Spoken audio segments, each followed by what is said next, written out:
بسم اللہ الرحمن الرحیم۔ السلام علیکم ناظرین، میں ہوں مغیث سلیم۔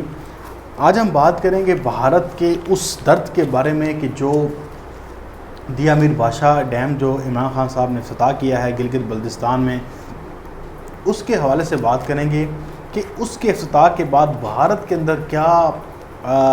جو ہو رہا ہے، بھارت کے کیا کیا اس کے اوپر تحفظات ہیں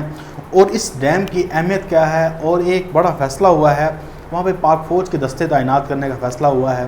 یہ ساری بات میں آپ کے ساتھ اس ویڈیو میں کروں گا، لیکن شروع کرتے ہیں کہ بھارت اس معاملے پہ کیا موقف لے کر آیا ہے اور بھارت کے اندر کیا پروپیگنڈا ہو رہا ہے اور وہ چاہتا کیا ہے۔ تو جو اس کی سیکھ پا ہونے کی وجوہات ہیں، ایک تو بھارت نے کہا ہے کہ آزاد کشمیر کے گلگت بلتستان علاقے میں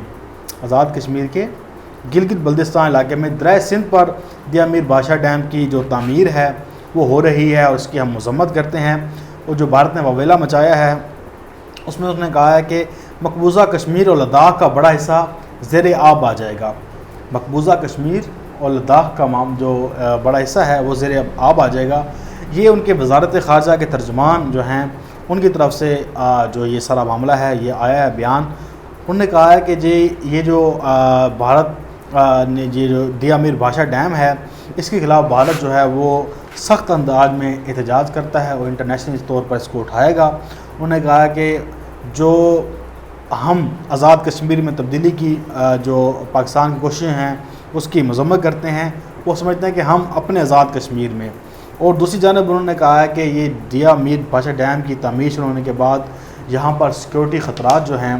وہ بڑھ جائیں گے اور ہمارے لیے بڑا مسئلہ پیدا ہو جائے گا، اور جو پاکستان ہے اور چائنا مل کر یہ اس علاقے میں جو ہے متنازع علاقے میں یہ ڈیولپمنٹ کر رہے ہیں۔ اور اس کے بعد اس نے کہا ہے کہ ہو سکتا ہے کہ وہ انٹرنیشنلی جو عدالت ہے وہاں جائے، لیکن میرا نہیں خیال کہ وہاں پر اس کو کچھ حاصل ہوگا، کیونکہ بھارت صرف بونگیاں مارنے کے اور اس طرح کی حرکتیں کرنے کے علاوہ کچھ نہیں کر سکتا، کیونکہ گراؤنڈز پر ان کے حق میں کوئی نہیں ہے۔ لیکن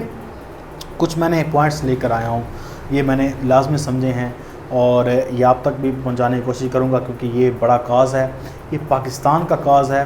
ریاست کا کاز ہے، یہ ہمارے ملک، ہمارے آنے والی نسلوں اور پانی کے لیے بڑا اہم ہے۔ تو اس کی ایک ویڈیو بنا کر رکھنا تاکہ میں بھی تاریخ کا ایک چھوٹا سا ادنا سا کارکن بن سکوں، تاریخ میں یہ بات میں بھی لکھوا سکوں کہ جب یہ کام شروع ہو رہا تھا، جب یہ ایک اچھا اقدام پاکستان نے شروع کیا تھا تو ہم نے بھی اپنا حصہ چھوٹا سا ڈالا تھا، بڑا نہیں۔ اب یہ جو تھوڑے سے جو آپ تک پوائنٹس ہیں کہ آپ غور سے سنیے گا کہ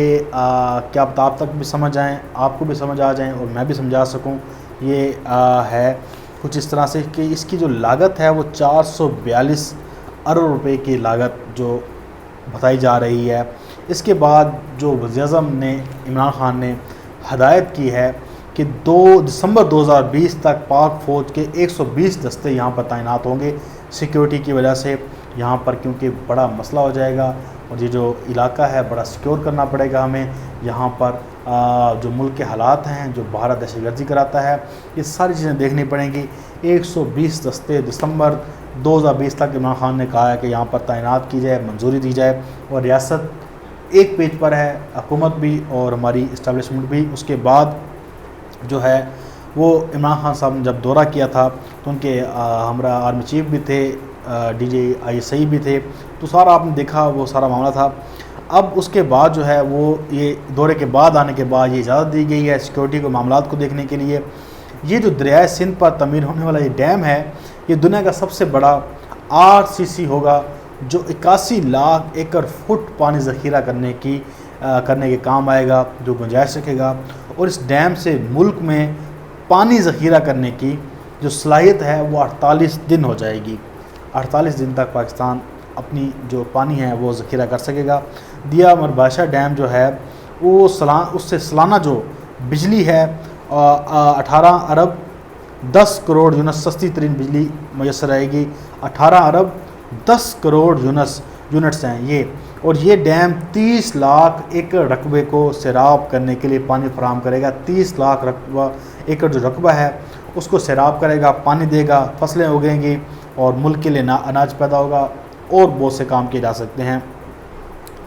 اب یہ جو پروجیکٹ ہے وہ اپنی تعمیر کے مرحلے میں داخل ہو چکا ہے کہ تعمیر اس کی شروع ہو چکی ہے، اور گزشتہ 1 سال کے دوران محمد اور دیا میر پر جو کام تھا وہ شروع ہو چکا ہے۔ یہ جو لوگ کہتے تھے کہ عمران خان اب گیا ہے جا کے اس نے افتتاح کر دیا، یہ معاملہ ہے، لیکن وہ کام اس وقت سے شروع ہو چکا ہے جب آپ نے دیکھا ہوگا فیصل ووڈا اور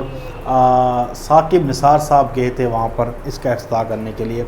اب اس کے علاوہ اس دیا میر بادشاہ ڈیم کو ملک کی واٹر، فوڈ اور انرجی سیکورٹی کے لیے اہم منصوبہ مانا جا رہا ہے، تینوں کے لیے، پانی کے لیے بھی، انرجی کے لیے بھی اور فوڈ کے لیے بھی۔ فصلیں سیراب ہوں گی، فوڈ آئے گی، آپ دیکھیں کہ پانی جمع ہوگا تو ہمیں وافر مقدار میں پانی ملے گا، اس سے ایک انرجی بھی بنے گی، بجلی بھی بنے گی، 3 فوائد ہیں، اور یہ منصوبہ 2028-29 تک مکمل ہوگا، اور اس کی جو بجلی پیدا کرنے کی صلاحیت ہے 4,500 میگا واٹ ہے، اور یہ منصوبہ نیشنل گرڈ کو ہر سال 18 ارب یونٹ پن بجلی فراہم کرے گا۔ ڈیم کی تعمیر سے ملکی صنعتی سیکٹر کو سستی بجلی فراہم ہوگی، تو 16,000 سے زائد ملازمتیں بھی اس ڈیم سے ملیں گی، وہاں کے مقامی لوگوں کو اور پاکستان کے لوگوں کو۔ اور اس ڈیم کی تعمیر جو میں نے بتایا مقامی افراد کے حالات کے لیے بہت سازگار ہے، اور وہاں پر ایک جو منصوبہ ہے کوہستان اور گلگت بلتستان میں، یہ صحت کے فروغ کا بھی باعث بنے گا، وہاں کے لوگوں کے لیے بھی فوائد بنے گا، وہاں کے مقامی لوگوں کی زندگی کو بدلے گا، ان کی جو آنے والی نسلیں ہیں ان کو سنوارے گا۔ یہ اس ڈیم کی افادیت ہے، اور دوسری جانب بھارت کی وہ چیخیں ہیں جو اس ڈیم کے بننے سے نظر آ رہی ہیں، اور وہ چیخے گا، لیکن ہمارے پاس مکمل مضبوط دلائل بھی ہیں، مضبوط ثبوت بھی ہیں، اور ہم ٹھیک گراؤنڈ پہ کھڑے ہیں۔ بھارت کا یہ وویلا چلتا رہے گا، لیکن اس پہ کان نہیں دھرے جانے چاہیے۔ انشاءاللہ تعالیٰ پھر آپ سے ایک نئی ویڈیو میں ملاقات ہوگی، تب تک کے لیے اجازت، اللہ حافظ، پاکستان زندہ باد۔